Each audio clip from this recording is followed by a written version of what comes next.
David Hallyday ses rares confidences sur son fils Cameron. Même s'il ne cesse d'affirmer qu'il y avait beaucoup d'amour entre lui et son père Johnny Hallyday, les relations n'ont pas toujours été simples entre les deux hommes réputés pour être très pudiques. Cependant, le testament dans lequel le rocker déshérite ses deux aînés David et Laura, a donné du poids à ceux qui racontent que le fil s'était distendu entre le père et le fils les dernières années avant la mort du rocker. Alors si David Hallyday se bat aujourd'hui pour contester les dernières volontés de son père, c'est pour, d'une certaine façon prouver qu'un lien les unissait toujours. Ne pas y figurer est pour moi complètement incompréhensible. Un testament, c'est la preuve qu'on a été aimé, a-t-il confié dans une interview accordée aux Parisiens. Pour ce père de 3 enfants, le souci de la filiation et le besoin de transmettre sont plus forts que jamais. La famille c'est très important pour moi, a-t-il confié à Ouest France ce dimanche 23 décembre.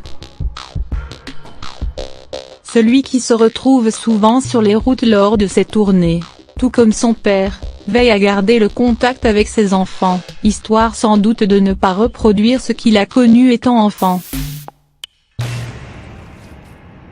Je n'ai pas de leçons à donner.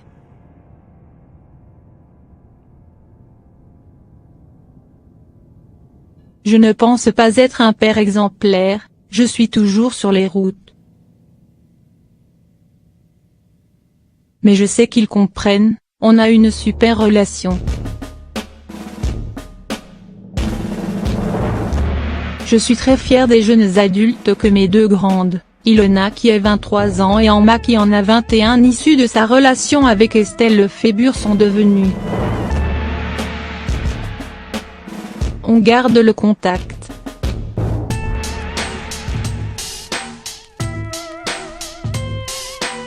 On a des moments, a-t-il d'abord déclaré.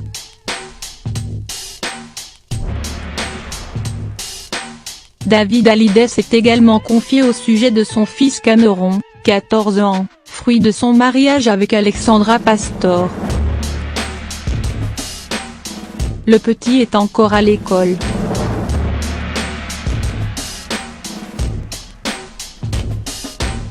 Il a un fond magnifique. C'est une personne formidable qui s'intéresse aux autres, qui aime aider les autres, qui écoute.